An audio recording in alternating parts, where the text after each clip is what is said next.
यं ब्रह्मा वरुणेन्द्ररुद्रमरुतः स्तुन्वन्ति दिव्यैस्तवैर्वेदे साङ्गपदक्रमोपनिषद्गायन्ति यं सामगाः ध्यानावस्थिततद्गतेन मनसा पश्यन्ति यं योगिनो यस्यन्तं न विदुः सुरासुरगणा देवाय तस्मै नमः।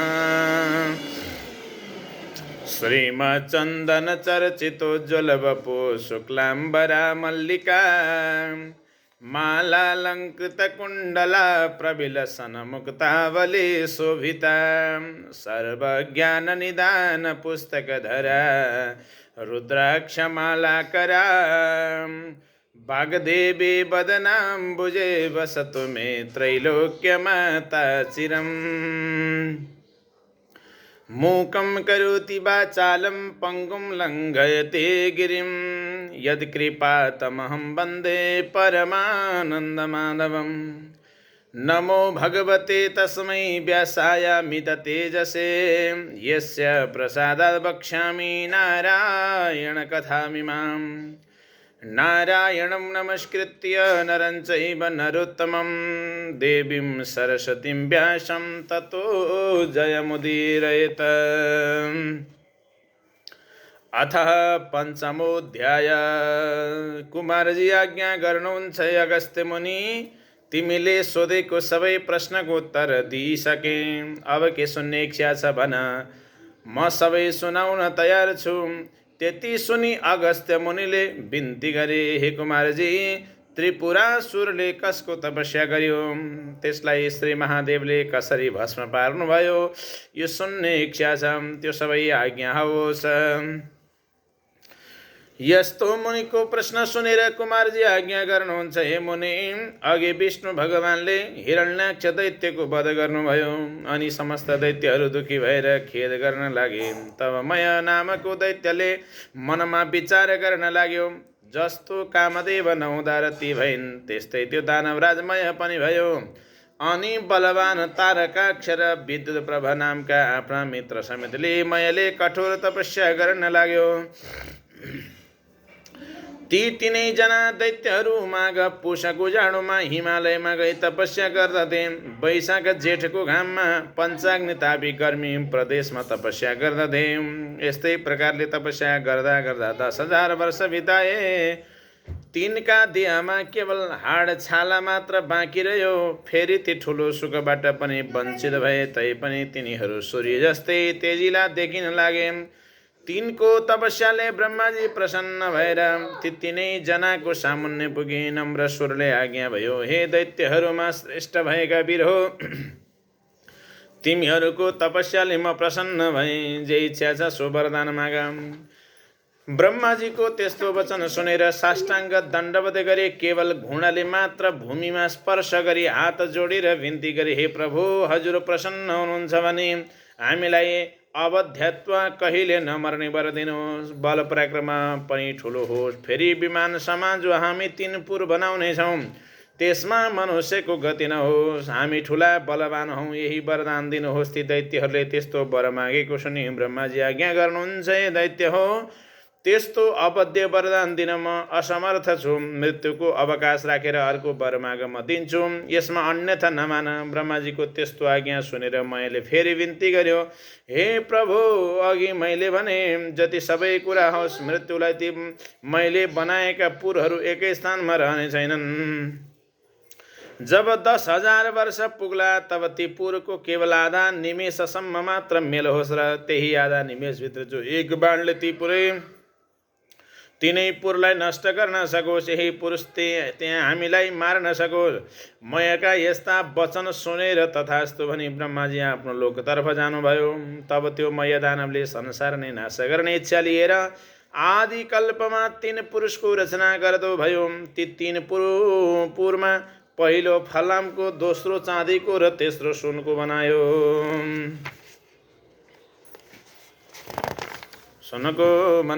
ती 3 पुर आकाशमा सुमेरु पर्वतका श्रृंग टाकुरा हुन् कि जस्ता देखिन लागे। ती पुरहरू चन्द्रमाका किरण लाग्नाले अति शीतल भएका स्थान स्थानमा आँखी झ्यालहरू बनेका घरका अट्टालिकाहरू पनि अति अग्ला आँगनहरूमा पनि राम्रा राम्रा देख्दै मनलाई मोह पार्ने शिलाहरूले छापेका स्थान स्थानमा सुनले मडेका उत्तम पुरद्वारहरूमा रङ्ग बिरङ्गका रत्न जडेका मुग मोती मणिहरू स्थान स्थानमा जडाएर बिजुलीको प्रकाश समान रत्नहरूको चारैतिर प्रकाश फैलिएको बनायो। फेरि चित्र विचित्र प्रकाश फैलाउने गहिरो हिरा मोती आदि रत्न जडेको वायुको वेग लाग्नाले फरफराएका पताकाहरूले शोभायमान भएका घरहरूका पङ्क्तिहरू पनि रत्न समूहका थोप्रा नै हुन् कि भन्ने भान पार्ने फराकिला मार्गहरू पनि सिँगारिएका अत्यन्त राम्रा पुर तयार गरायो। घर महलहरू पनि अनेक रङ्गका मनहरण गर्ने रत्नहरूले सुशोभित ध्वजा पताकाहरूले सिँगारेर ती विमान जस्ता 3 पुरलाई शोभायुक्त बनायो। अनेक रत्न जडेका गमलाहरूलाई रङ्ग बिरङ्गीका जात जातका उत्तम सबै ऋतुमा फुल्ने फुल र त्यस्तै षड ऋतुमा फल्ने फलका वृक्षहरू लगायो। तलाउहरू पनि अनेक प्रकारका कमल कमलिनी कुमुदिनीका पुष्पले शोभायमान भएका तयार गरायो। यस्ता प्रकारले त्रिपुरवासीहरूको शोभायुक्त महल तयार भयो। फेरि मयूर डाँफे आदि उत्तम पक्षीगणले युक्त र पुरस्कार नङ लाग्नाले जसका पयोधरका गोलाकार घेरामा अर्ध चन्द्राकार घाउ लागेका कलश जस्तै उत्तुङ्ग ठाडिएका कुच भएका मदिराले राता राता आँखा भइरहेका लाजले मुसुक्क हाँस्ने गर्ने लोलिएका नेत्र भएका यस्ता अनिन्द्य सुन्दरीहरूले व्याप्त भएको त्यो त्रिपुर परैबाट पनि अत्यन्त रमणीय देखिन लाग्यो। यस्तो त्रिपुर मध्ये जो फलामको थियो त्यो मैले तारकाक्ष नामको आफ्नो मित्रलाई दियो। अर्को चाँदीको जुन सुन्दर पुर थियो त्यो विद्युत प्रभालाई दियो। जुन सुवर्णले बनेको सबैभन्दा उत्तम थियो त्यो मैले आफूले लियो। अनि त्यो त्रिपुर दैत्यपति मय मन्त्री वर्गले शोभायमान भयो। त्यो दैत्यराज आफ्ना शत्रुहरू र तिनका सेनालाई परास्त गरेर आफ्ना हितैषी ब्राह्मण वर्ण र भृत्यवर्गले सहित भई आफ्ना आफ्ना सुन्दर स्त्रीहरू साथमा लिइरहँदा स्वर्गभन्दा पनि बढ्ता सुख भोग गर्न लागे। अनि तिनै लोकका आनन्दलाई ध्वंस गर्न लागे।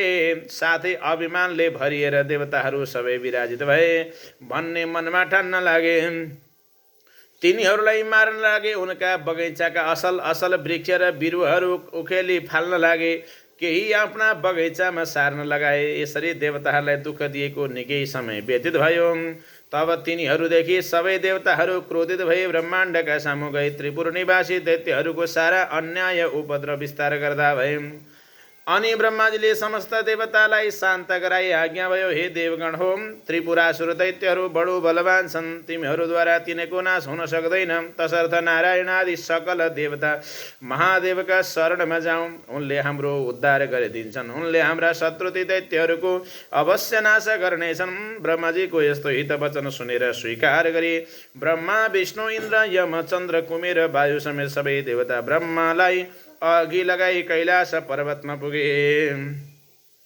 त्यहाँ महादेवको दर्शन पाई हात जोडेर स्तुति गर्न लागे। हे पिनाकधारी, हे चन्द्रमौले, हे त्रिलोकेश अमित पराक्रमी, हजुरलाई कोटि कोटि नमस्कार। हे चन्द्रशेखर, हे मित्रलोकदेव, हे चन्द्रमौली जटा जुटधारी नीलकण्ठ, हजुरलाई कोटि कोटि नमस्कार।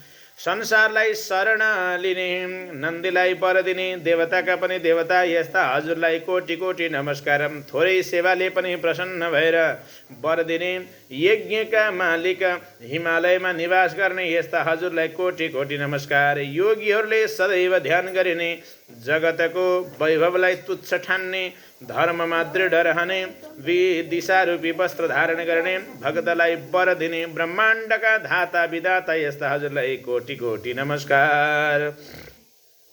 सूर्य चन्द्र इन्द्र वायु अनि देवताको सृष्टि र पालन गर्ने यस्ता हजुरलाई कोटि कोटि नमस्कार। सूक्ष्म भन्दा पनि सूक्ष्म हम, काल स्वरूप नित्य स्वरूप धारण गर्ने यस्ता हजुरलाई कोटि कोटि नमस्कार।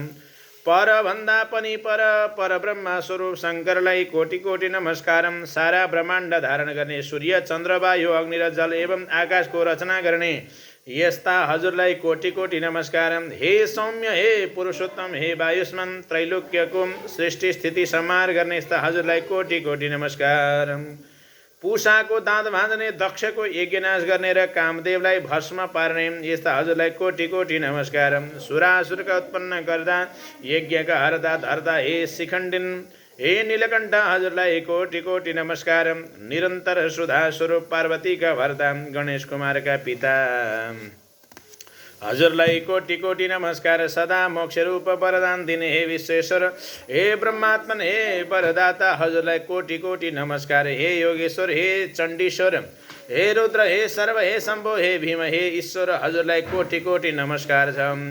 हामीदेखि प्रसन्न हुनुहोस्। यस्तो देवताको कातर भएर स्तुति गरेको सुन्यौँ, तिनका मनको भाव जानी आज्ञा गर्नुभयो। हे देवता हो, जे इच्छा छ सो वर माग, मैले नदिने संसारमा केही वस्तु छैन, म इच्छा पूर्ण गर्न तयार छु। जे इच्छा छ निशङ्क भएर माग। यस्तो महादेवको आज्ञा सुनि प्रसन्न भएका देवताले विनम्र स्वरमा बिन्ती गरे, हे प्रभु, ब्रह्माको वरले उन्मत्त भएका मय आदि दानवले हाम्रा उर्वशी मेनका आदि अप्सराहरू बल जफत लुटेर लगे। नन्दन वनका असल असल बोट बिरुवा पनि कति उखेलेर नासे, कति आफ्ना घर ओसारे देवताहरूको नाश गर भन्दै हामीलाई अनेक तरहको कष्ट दिइरहेका छन्। अमरावतीबाट पनि निकालियौँ भगवान, ती दैत्यको संहार गर्न ब्रह्मा विष्णु पनि सामर्थ्य छैनन्। हे ईश्वर, अब जसरी हामी देवताहरूको भलो हुन्छ सोही वरदान बक्सियोस्। त्यति सुनि शिवजीले फेरि भन्नुभयो, हे देवता हो, तिमीहरू मेरो रुद्र तेजको एक अंश धारण गरी रुद्र तेजोमय रूपले ती दानवहरूको संहार गर। शिवजीको त्यस्तो वचन सुनि देवताहरूले फेरि बिन्ती गरे, हे भगवान, हामी हजुरका तेजको 1000 अंशको एक अंश पनि धारण गर्न समर्थ छैनौँ। रुद्र तेज धारण गर्ने कुरा त परै रह्यो, हेर्ने शक्तिसम्म पनि हामीमा छैन। हे प्रभु, हामी उप प्रसन्न भएर त्यो अचेय त्रिपुरासुरलाई स्वयं संहार गरी बक्सनुहोस्। ब्रह्माजीको वरदान अनुसार दिव्य 10,000 वर्ष बितेपछि आधा निमेष त्रिपुरको मिलन हुनेछ। उही आधा निमेष भित्रमै त्यो त्रिपुरलाई जसले एकै बाणले भस्म पार्ला उसैद्वारा ती दैत्यहरूको संहार होला, अन्यथा तिनको मृत्यु हुने छैन। हे शशिशेखर, हामीदेखि प्रसन्न भई पापिष्ठ त्रिपुरासुरको नाश गरी बक्सियोस्। देवताहरूको त्यस्तो प्रार्थना सुनि शिवजीले फेरि आज्ञा भयो, हे देवता हो, त्यस्तो अवैध त्रिपुर छ भने तिमीहरूको हितका निम्ति म एउटै बाणले ती तिनै पुरलाई भस्म पारिदिनेछु। त्यस्ता अजय दानवहरूका साथ युद्ध गर्दा मेरो शक्ति थाम्न सक्ने हिमालय समान मेरो निम्ति एउटा रथ तयार पार पनि म युद्धमा जानेछु। महादेवको यस्तो आज्ञा सुनि प्रसन्न भएका देवताहरूले प्रणाम गरेर हवस् भनी तत्काल विश्वकर्मालाई डाकी महादेवको निमित्त समस्त देवता रूपी अवयव भएको सुवर्णमय रथ तयार पारे। त्यस रथका दुवै पाङ्ग्रा सूर्य चन्द्र भए। दक्षिण पाङ्ग्रामा 12 सूर्य भूषण बनाइयो, बायाँ चक्रमा 27 नक्षत्र र 16 कला भूषण गराइयो। षड ऋतु रथका दायाँ बायाँ राखिए। आकाशको गजुर र पंखा अड्याउने दण्ड मन्द्राचलको बनाए। अयन र संवत्सर रथका वेग भए। 4 समुद्र रथका कुण्डलिनी भए। गङ्गादि समस्त तीर्थ राम्रा राम्रा वस्त्र आभूषण पहिर स्त्री रूप धारण गरेर हातमा चमरली रथमा उभिए। सारथी स्वयं ब्रह्माजी बने। ब्रह्मा स्वरूप ओमकारको कुर्रा बनाएर विन्ध्याचलको छत्र निरूपण गरे। मन्द्राचलको पार्श्वदण्ड बनाए। सरस्वती घण्ट भइन्। श्रीनारायण अग्निबाणको टुप्पो भए। 4 वेद 4 घोडा भए। ताराहरू घोडाका गहना भए। हे अगस्त्य मुनि, यसरी समस्त वस्तु त्यस रथका अवयव भए। यसरी जब धनुबाण सहित रथ तयार भयो तब पृथ्वी र आकाश कम्पित पार्दै भगवान शिव त्यस रथमा आरूढ हुनुभयो। त्यस रथका अघिपछि शिवका गण शङ्कुकर्ण, चण्डेश्वर, गणेश, नन्दी आदि प्रमथ गणहरू शूल, पट्टिसा आदि अनेक शस्त्रास्त्र लिएर शङ्ख, भेरी, मृदङ्ग आदि बाजा बजाउँदै महादेवमाथि अनेक थरीका पुष्पको वर्षा गराउँदा भए। त्यस बेलाको रुद्र तेज सहन गर्न नसकी समस्त देवताहरू मोहमा प्राप्त भए। महादेवले देवताहरूको स्थिति देखि आफ्नो तेज खिचे। केही कम पार्नुभयो अनि देवताहरू रुद्र तेज सहन गर्नमा किंचित समर्थ भए। त्यसपछि नारद मुनि ती दैत्यहरू कहाँ गएर भन्न लाग्नुभयो, हे दैत्यराज, देवताहरूको स्तुतिले प्रसन्न भएका महादेव स्वयं तिमीहरूको संहार गर्न भनी आइरहनु भएको छ। अब तिमीहरूको जो इच्छा छ सो गर, नभए तिमीहरूको अविलम्ब नाश हुनेछ। नारदजीका यस्ता वचन सुनि दैत्यराज मैले आफ्ना मित्र तारकाख्य विद्युतमाली र अन्य योद्धाहरूलाई डाके नारद मुनिले आज्ञा भएको सबै कुरा विस्तारले सुनायो। अनि दानवमा उत्तम बलवान भएको तारकाख्यले भन्यो, हे राजन, किन चिन्ता गर्नुहुन्छ? देवताहरू यथार्थ रूपमा बाध्य छन्। यो त्रिपुर भेदन गर्ने कसको पराक्रम वा शक्ति छ? यदि समस्त देवता यक्ष गन्धर्व किन्नर आए पनि यो त्रिपुर अवेद्य नै रहनेछ। फेरि शत्रुलाई जित्न सामदाम दण्डभेद आदि अनेक किसिमका नीति छन्। अत जित्ने इच्छा भएका बलवान शत्रुलाई आफ्नो पराक्रमद्वारा दण्ड दिनु नै उचित। वीर तारकाख्यको त्यस्ता कुरा सुनि विद्युतमाली भन्न लाग्यो, हे राजन, श्रीहीन र बलहीन देवता कुनै प्रकारले पनि हामीसित युद्धमा अगाडि आउन सक्दैनन्। यदि कोही मूर्खता गरेर हामीसित युद्ध गर्न अघि सर्छ भने त्यो अवश्य क्षयमा प्राप्त हुनेछ, यसमा शङ्का छैन। हे राजन, यसमा चिन्तित हुनुपर्ने केही कुरा छैन। एकमत भएर युद्ध गरौँ अनि समस्त देवताहरूलाई जितेर इन्द्रको पद पनि भोग गर्नुहोस्।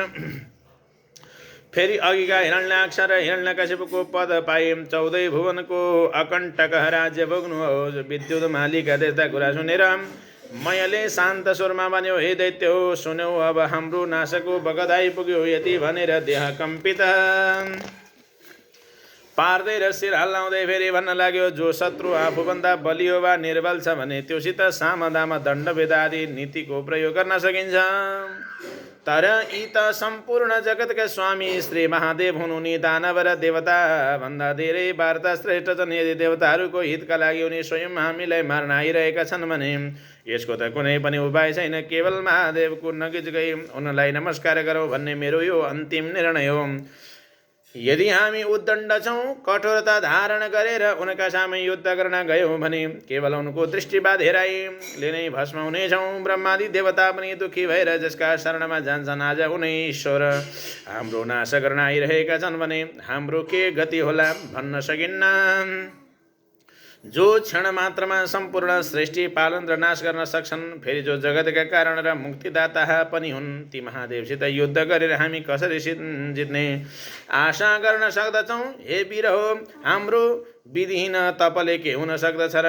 फेरि त्यसको फल हामीहरूले धेरै वर्षसम्म भोग गरिसक्यौँ। अत म भन्दछु, हे दानव वीर हो, तिमीहरू समय कालले प्रेरित छौ, त्यसै कारण युद्ध गर्न तम्सिरहेका छौ। मयको त्यस्तो कुरा सुनि नारद मुनि उन्मत्त दैत्यहरूले मृत्युरूप यो कुरा भन्न लागे, हे दानवराज, अब तिमीहरूको तपस्या सकियो। यदि सङ्ग्राममा पछि हटेर नपुंसक झैँ देवताहरूको शरणमा जानुभन्दा त सङ्ग्राममा लडी वीर गति पाउनु नै उत्तम ठान्दछु। यदि शिवका हातबाट मर्न पायो भने उनका शपथ गणको अधिपति पनि हुन सक्दछौ। सङ्ग्राम नगरेर शरण पर्न गयो भने पनि देवताको हितका लागि तिमीहरूलाई नमारी छाड्ने छैनन्। फेरि दानवहरूका राजा वीर पराक्रमी भएर पनि कायरतातिर लाग्नु उचित छैन। कायरदेखि शिवजी प्रसन्न हुँदैनन्, बरु युद्धमा पराक्रम देखाउने वीरदेखि प्रसन्न हुनेछन्। अतः किन नल्ने, अवश्य लड। यदि संयोगले जित्यो भने तिनी लोकको सुख भोग गर्नुला। नारद मुनिका यस्ता कुरा सुनेर तारकाख्य र विद्युतमाली दानवहरू आयुषमा क्षीण भइसकेका हुनाले भन्न लागे, ठिक हो, उत्तम हो। नारदजीले आज्ञा भएको उचित हो। दानवराज, मैले पनि आफ्ना सहयोगीहरूको कुरा सुनि अब समस्त दानव वंशको संहार हुने समय भयो भन्ने जानी नारदले आज्ञा भएको उचित हो भनी समर्थन गरे। अनि मयका वचन सुनेर नारदजी पनि प्रसन्न हुनुभयो र समस्त दैत्यहरूलाई युद्ध गर्न उद्यत पारी मयसित बिदा मागी महादेव कहाँ पुगेर उहाँ सबैको कुरा निवेदन गरे। त्यसपछि समस्त दानवहरू युद्धको इच्छा गरी अनेक तरहका शास्त्रले लज्जित भए लड्न तयार भए। बलनामा, नेमिनामा, बाणासुर, तारकाख्य, विद्युन्माली आदि प्रधान दानवहरू पनि युद्धको निश्चय गरी राजा मयका सामुन्ने आए। अनेक प्रकारले सिंहनाद गर्दै गर्जन थाले। फेरि ती दानव दैन्य स्वयं दानवहरूलाई नै भयदायक देखिन लागे। परस्पर ऊ रथ आयो, उता हेर ऊ महादेवका रथको ध्वजा देखियो। भन्न लागे, भएर शोक त्यागी नाना तरहका शस्त्रास्त्रले युद्धको युद्धले जसरी पशु आगोको नगिज गए कालले प्रेरित दैत्यगणहरू शिवको रथ कहिले आइपुग्छ, युद्ध गर्न पाइन्छ भनी हेरिरहे। त्यसै बगत पश्चिम सागरको शिरोभागमा रहेको अनेक सौन्दर्यले शोभा बढाइरहेका ध्वजा